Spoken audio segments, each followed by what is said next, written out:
welcome everybody to World Circular Textiles Day 2024, our fifth event. We're delighted to have you with us today. We're very excited about our event. We're expecting a big crowd. We have a great lineup, and I'm going to get us going straight away. What I'd like you to do is use the chat bar. So unfortunately, unless you're a panelist, you're not going to be on the screen today, but you can use the chat bar, and I'd really like you to be leaving questions there. If you leave us a question, please write the word question with a colon and then write the question, because that just really helps us pick the questions out and keep pulling them to the top. But you're very welcome to use the chat if you wish. And I'd really like you now to have a go in the chat bar, just to get going, get warmed up. If you want to also rename yourself, you may do so. That's quite a nice thing to do. It would be great if you could tell us in the chat bar what you're wearing today. Have you got any circular fashion and textiles on today, and where you are? So I'm Becky, and I'm wearing some secondhand khaki trousers today. Yeah, please drop that into the chat while I continue to let people in from the waiting room. Welcome everybody to the fifth World Circular Textiles Day. We're delighted to have you with us today, and we've got a really great lineup. We're going to be asking what's on the shop floor in 2024. So we're going to have a quick look at the top 10, which we've selected this year with the help of an expert group of reviewers. We shortlisted 30 products, and then we got 30 international experts to review them and get them down to our top 10. And then we have a panel one, a panel two, quick news round, and then we'll have a chat about what's going to come up next in the year ahead. So panel one, I'm really looking forward to welcoming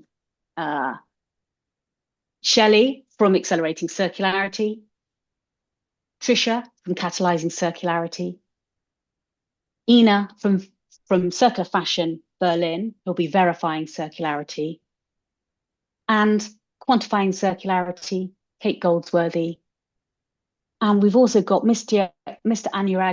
Gupta Anurag from Usha Yarns, who'll also be talking about Pune yarns. And panel two is our product deep dive. So the Nikin jumper came fourth in the top 10, and we're going to be able to look at that product in more detail. But first, I want to start by asking you to imagine what would happen if you lost all of your clothes in a house fire.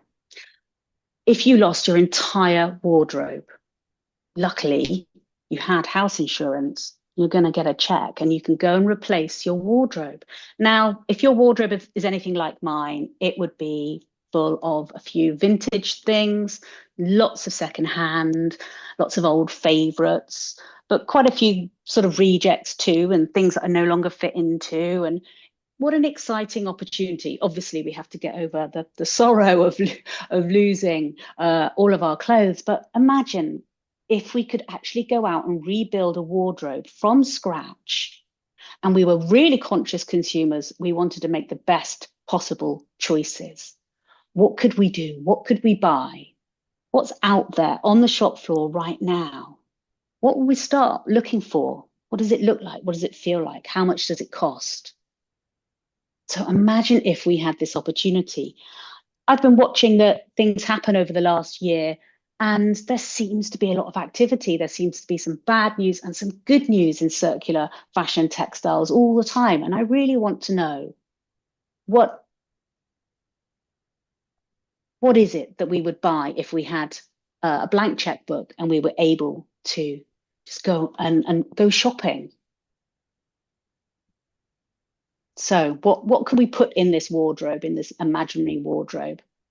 So we opened up a bit of a mini research project this summer, and we started to look for clothes that had been new to the shop floor since October last year, since our last event, and made from waste, because what we really want is to use waste now. So we actually banned choosing products that were made from plastic bottles, and we really went looking for textile to textile processes and materials. So what What else were we looking for? We were also looking for good sort of longevity and design, for durability. We were looking for repair services. We were looking for end of life considerations. We were looking for labeling and tagging to really help people, with their choices, with their decisions, with their actions. And we looked for any additional, benefits as well, like transparency and regulations around production and the social and human impacts of the clothes. So that was our criteria. We made a long list. We actually made a long list that was longer than 30, but we got it down to 30 in the end. 15 product categories and 11 countries. So that full list we'll make available to you, at some point. But for today, we are actually going to be looking at the top 10, and we're going to be discussing some of the garments in greater detail. So we covered quite a few different textiles within this list, and some of them you'll recognise very much as being sort of hot in the news at the moment. So pretty much all expected, I would say. But what we actually did was try to restrict virgin materials. So although things can be designed for circularity, like a really good choice of cotton, and actually go into a recycling process in a sort of humble way, and linen and merino wool, what we were looking for was clothing made from waste. This year's challenge was really to understand what was out there that was made from waste. I want to thank the two assistants who helped us over the summer, both fashion communication graduates who put together the long list and helped with all of the other small duties this year. And a really big thanks also to the amazing reviewers who, with very short notice, actually reviewed all 30 products. So we approached a really broad range of people to try to get all these different points of view, because I felt what was really important was that people were understanding circular fashion textiles from lots of different perspectives, from different expertise areas. And we wanted to sort of reach and get responses from all those different sectors. So we thought it was really important to go to policy experts, as well as scientists, educators and researchers. And of course, the bulk of the information, of feedback we got was from industry consultants and industry leaders. So what are these top 10? What can I tell you about the top 10? First place went to this amazing trainer. So you'll see on all of my top 10, you'll see the price, you'll see where they came, and I'll give you a very quick recap of what the judges said. These shoes were voted for because of their innovative monomaterial design, which allows for easy recycling, and the company's commitment to end-of-life responsibility through a take-back scheme and a subscription model. As a high-performance product, they directly replace existing market options while embracing a holistic approach to circularity, addressing the challenges of shoe longevity and limited options out there for resale or donation for shoes. The use of carbon capture technology to create the EVA foam soles was particularly exciting to the judges, showcasing a bold ambition for radical change. This collaborative effort between science and design also has scalable potential, all while maintaining an aesthetically pleasing design.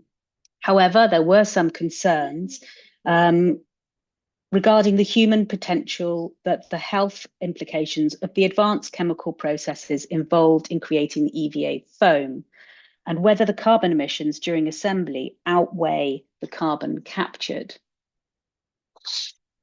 So we start with a Swiss innovation, and then we go to Brighton in the UK. And we have Ruby Moon. So Ruby Moon is actually joint first. They also received 15 votes, and it's made from 100% eco-nil, regenerated nylon sourced from ocean waste, including discarded fishing nets, and dyed using low impact processes. Made to last longer, really reducing the amount of elastane and actually using the cut of the garment to bring the stretch in. In addition to this, 100% of the brand's profits are donated to create microloans for women starting businesses, reinforcing its ethical and transparent approach. In our third place was Wheat House's denim wear, and this received 13 votes. This sustainable denim brand from Estonia, I'm sure you know, produces denim made from 100% post-industrial waste with minimal water, energy, and environmental impact. The brand is collaborating with factories to scale up industrial upcycling and streamline production systems. Their focus on compliance with certifications ensures transparency and quality throughout the process. In joint fourth place then, and it is a Swiss brand, Nikin. We're going to be hearing from Robin and Anna about this jumper in panel 2. Also with 12 votes in joint fourth is Keel Labs. This is made from seaweed. It's secured its place in the lineup due to its innovative use of renewable and abundant raw materials. So Keel Labs is based in North Carolina. Seaweed is grown without the boosters, contributing to ocean health and acting as a carbon sink. If the resource is processed using low-impact solvents, it is biodegradable and renewable with significant potential for scaling.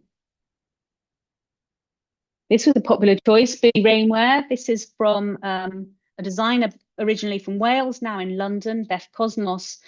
She uses festival tents and makes limited edition runs of garments. This was 12 votes it received. It's a waterproof jacket made it from the discarded festival tents and turning a prolific waste resource into a circular essential. The jacket's crafted from 100% non-virgin fibres and produced in a limited run model, aligning with slow fashion values and promoting ethical, local, small batch production.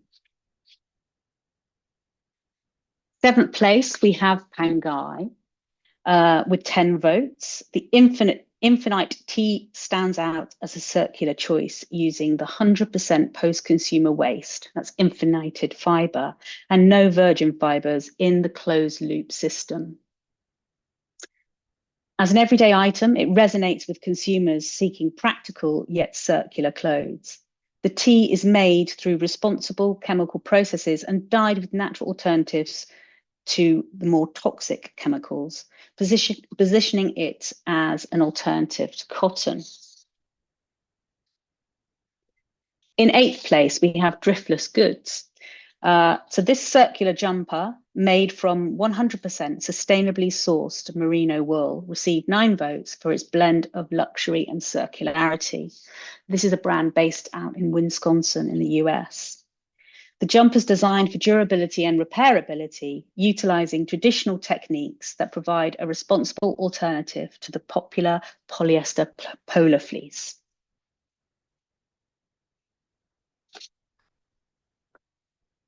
So, in ninth place is this Muji recycled down jacket. It received 8 votes for its exemplary circular design and sustainability features.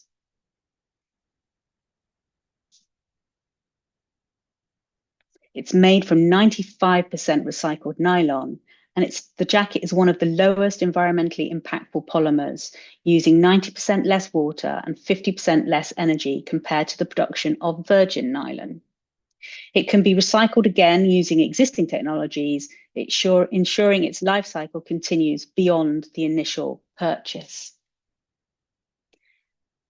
And then we actually had a few come in for 10th place, all on 7 votes. We had this recycled leather bag from Beam. We had the Zara and Cirque collaboration, and we're going to hear more about that during the panels, in joint 10th place, as well as we slipped in really 1 or 2 luxury products. It's actually quite interesting how many of the garments that we found were sort of everyday products. But this Eileen Fisher stretched silk charmeuse shirt. Yeah. Sorry about that, jumping around, everybody. Now we're going to go on to the panel.